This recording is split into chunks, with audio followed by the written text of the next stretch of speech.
It's a golf journey that's attracted international interest, and with good reason.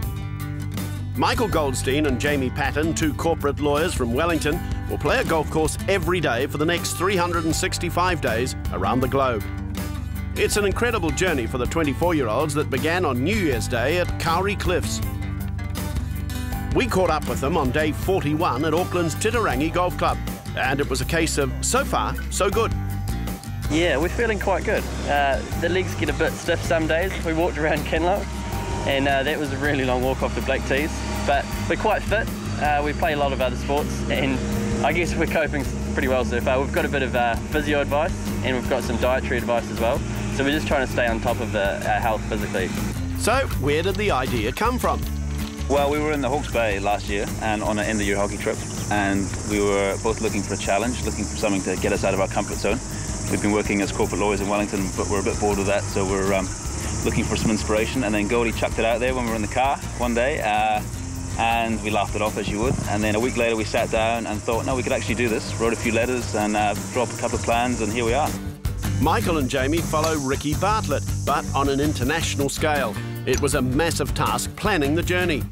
When we were brainstorming about the trip and what could come out of it, we thought we've got to do this for charity, and so we actually came to the first tee almost by coincidence. Really, we were dealing with their director, Pip King, lovely lady who, in another capacity, and she said, "Have you heard about the first tee? Would you guys like to support them?" So we learned a bit about them, and then we came up to Auckland and spent an afternoon out there, and just were pretty taken by the whole program. So it went from there, and we, through our journey, hope to raise a fair bit of money for them this year. This is probably the last chance we'll get to have a trip like this. Life's too short, and we don't have mortgages, kids, anything like that, so grab it with both hands. Their contribution to the first tee is a welcomed one.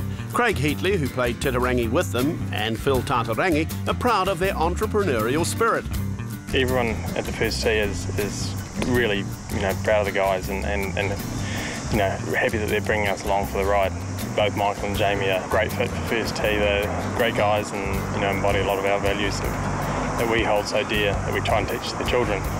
It's awesome. I wish them all the best. I mean, they've got a lot of energy to undertake 365 games in a year, so I take my hat off to them.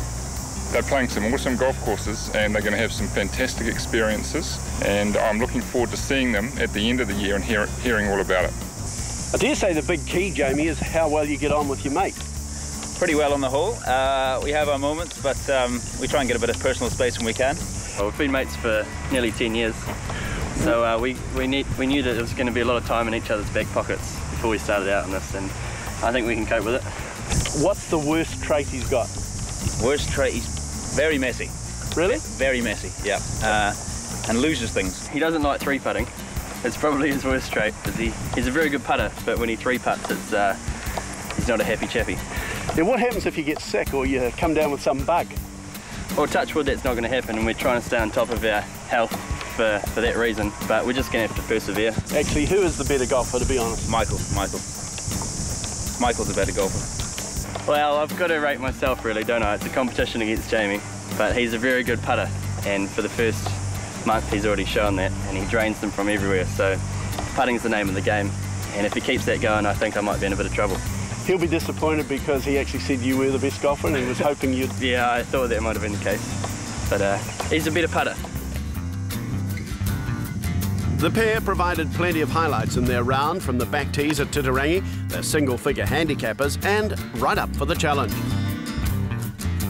Auckland's Titirangi is exactly that, and of the 41 courses they'd played already, there were some obvious favourites. For me, Kinloch probably sits above the rest, just slightly. Jack's Point, Kauri Cliffs, Paraparam, Titirangi, where we're here today. We've played a lot of special golf courses, so you're splitting the hairs up the top, but they'd be mine. There's also, we're having a huge mixture. Like, we're playing the country courses in New Zealand. We played at a track called Mahia, which they run it themselves, the volunteers, and it's just amazing, like absolutely untouched part of New Zealand and the most beautiful links golf course. Their journey will take them through New Zealand, Australia, the USA, the UK and Ireland, coming home through Asia.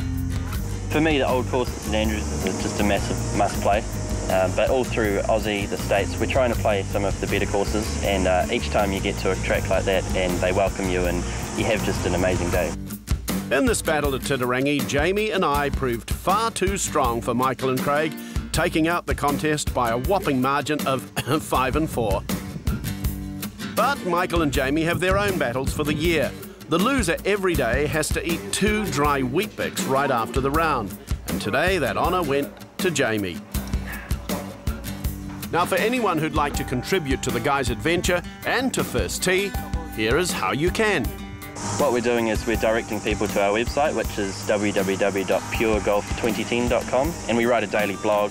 We put a lot of video content up there, and on that website there's a donate button which you can click and donate some money to the First Tee, and that's what we're encouraging people who are inspired by our story to do. There's also information on there about the First Tee and what they do for anyone who's not heard about them. So yeah, check it out.